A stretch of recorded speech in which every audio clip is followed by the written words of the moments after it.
আচ্ছা, আপনার কফিলের মশাসা যদি লাল হয়ে থাকে সেই ক্ষেত্রে আপনি কাফালা হইতে পারবেন কিনা।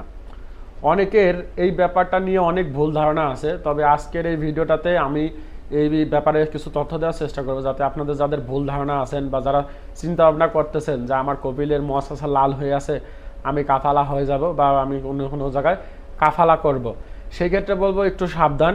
কারণ কফিলের মশাসা লাল হইতে পারে বেশ কিছু কারণের জন্য।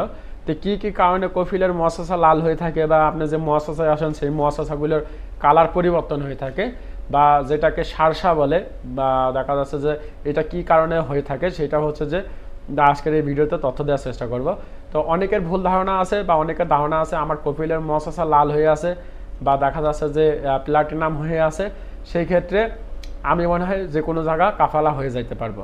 তো তাদের জন্য আজকের ভিডিওটা, আপনার কফিলের মশাসা লাল হয়েছে কিনা এটা আপনি কিভাবে চেক করবেন। এটা চেক করার জন্য mol.ks যে ওয়েবসাইটটা আছে, মক্তআমেলের যে ওয়েবসাইটটা আছে, mol.ks যে ওয়েবসাইটটা আছে, এই ওয়েবসাইটটা যাওয়ার পরে আপনার ইকামা নাম্বারটা দিয়ে আপনি যদি সার্চ করেন, সেই ক্ষেত্রে আপনার তথ্য, আপনি বৈধ আছেন কিনা বা আপনার ফাইনাল এক্সিট লাগে আছে কিনা বা আপনার হুরুপ লেগে আছে কিনা, এইটার যে তথ্যটা আসে তার নিচ দিয়ে আপনার মশাসা গ্রিন, অনেকের ক্ষেত্রে শো করে গ্রিন, অনেকের ক্ষেত্রে শো করে হাই গ্রিন, অনেকের ক্ষেত্রে শো করে লো গ্রিন, অনেকের ক্ষেত্রে শো করে প্লাটিনাম, অনেকের ক্ষেত্রে শো করে মশাসা রেড। তো অনেকেই মনে করেন রেড থাকলে মনে হয় আমি কাফালা হয়ে যাইতে পারবো। তা আসলে ব্যাপারটা এরকম না যে আপনার কপিলের মশাসা রেড আছে আপনি কাফালা হয়ে যে কোনো জায়গা চলে যাইতে পারবেন। এটার জন্য আপনার কপিলের মশাসাটা কেন রেড হয়েছে এটা সর্বপ্রথম আপনাকে জানতে হবে। আর এটা জানার জন্য যে উপায়টা আছে সেটা হচ্ছে একমাত্র আপনার কপিলের সাথে কথা বলা, যে মশাসা লাল হয়ে আছে কারণটা কি। কারণ কি, মশাসা লাল হইতে পারে অনেকগুলো কারণ, তার ভিতরে বেশ কয়েকটা কারণ আছে। তার ভিতরে যেমন আপনার কপিল মশাসাতে আছে, আপনার কপিলের মশাসা আছে, সে হয়তো অন্য কোনো জায়গায় চাকরি করে, সেই ক্ষেত্রে কপিলের মশাসা লাল হইতে পারে।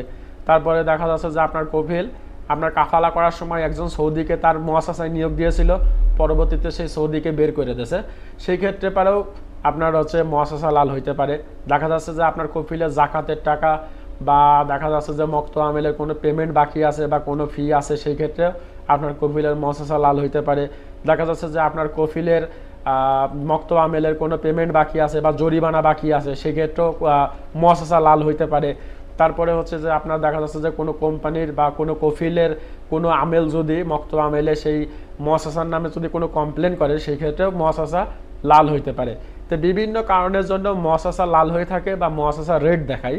তো অনেকেই মনে করেন যে আমার মশাসা লাল আছে, এই ক্ষেত্রে আমি মনে হয় এখন হচ্ছে কাফালা হয়ে যেতে পারবো। তারপর আরেকটা কারণ আছে, সেটা হচ্ছে যে অনেক ক্ষেত্রে কর্মীদেরকে বেতন না দিলে পারে, বেতনের কোনো স্টেটমেন্ট যদি না থাকে বা কর্মীদের বেতন না দিলে মশাসা লাল হয়ে যায়।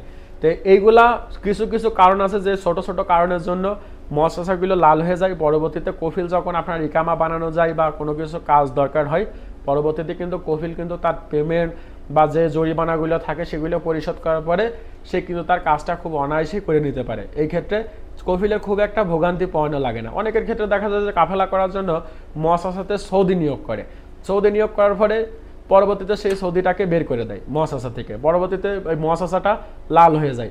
পরবর্তীতে আবার যে কোনো একটা কাজের দরকার পড়লে পারে আবার একজন সৌদিকে নিয়োগ দেয়, পরবর্তীতে কাজ শেষ হয়ে গেলে পারে আবার সৌদিকে বের করে দেয়। এরকম বিভিন্ন কারণের জন্য মশাসা লাল হয়ে যায়।